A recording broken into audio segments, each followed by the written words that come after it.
Ketegangan antara Amerika Serikat dan Iran berlarut-larut setelah militer Amerika Serikat mencegat kapal yang diduga akan transit ke Iran. Perwakilan Iran di PBB menuding tindakan Amerika Serikat seperti bajak laut. Ketegangan perang Amerika Serikat dan Iran masih berlanjut. Blokade di Selat Hormuz semakin meningkat. Militer Amerika Serikat mencegat kapal yang diduga akan transit ke Iran dan melanggar blokade Amerika Serikat. Perwakilan tetap Iran untuk PBB, Amir Said Iravani, menuduh Amerika Serikat bertindak seperti bajak laut dan teroris dalam debat Dewan Keamanan PBB tentang keamanan maritim pada Selasa lalu. Perwakilan Iran itu kemudian menuduh beberapa delegasi menerapkan standar ganda terkait penutupan Selat Hormuz oleh Iran dan blokade pelabuhan Iran oleh Amerika Serikat yang digambarkan sebagai tindakan melanggar hukum dan tindakan yang meningkatkan ketegangan.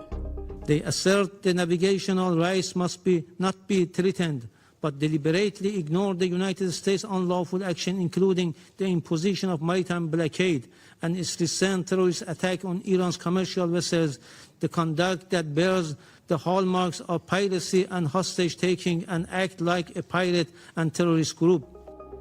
Menteri Luar Negeri Amerika Serikat Marco Rubio mengatakan Selat Hormuz setara dengan senjata nuklir ekonomi yang coba digunakan Iran terhadap dunia.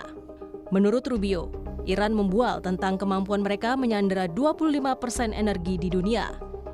Ia juga menyebut kepemimpinan Iran sangat terpecah belah dan masih mengambil pendekatan garis keras dalam pemerintahan. The Straits is basically the equivalent of an economic nuclear weapon that they're trying to use against the world. And they're bragging about it. They're putting up billboards in Tehran bragging about how they can hold 25% or 20% of the world's energy hostage. Imagine if those same people had access to a nuclear weapon. They would hold the whole region hostage. If Iran was just a radical country run by radical people, but it'd still be a problem.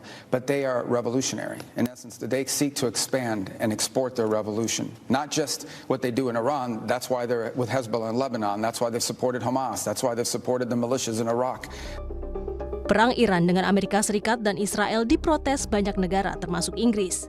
Bahkan Perdana Menteri Inggris, Keir Starmer, dan Presiden Trump tengah berselisih pendapat soal perang Iran. Tapi uniknya, Trump mengeluarkan pernyataan ia sudah didukung Raja Charles III di sela-sela jamuan makan malam kunjungan Raja Charles III di Gedung Putih. He's so cute. We have militarily defeated that particular opponent, and we're never going to let that opponent ever. Charles agrees with me even more than I do. We're never going to let that opponent have a nuclear weapon. They know that. Dengan berlarut-larutnya ketegangan dengan Iran, pakar geopolitik dan keamanan Wibawanto Nugroho Widodo menyebut tujuan Amerika Serikat berperang saat ini bukan untuk kemenangan militer total, tetapi menghancurkan ketergantungan Iran kepada minyaknya.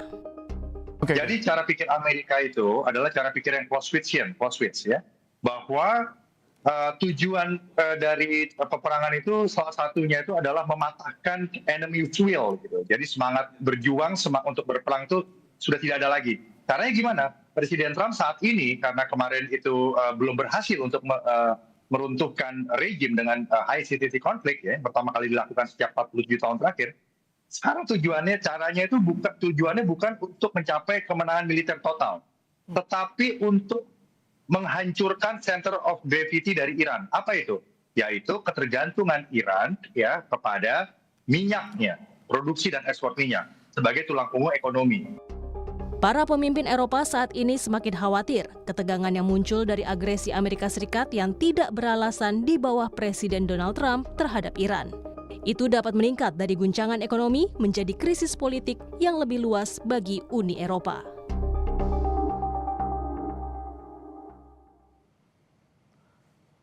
Saudara, kabar terkini dari konflik di Timur Tengah akan kembali usai jeda. Tetaplah di Breaking News Kompas TV.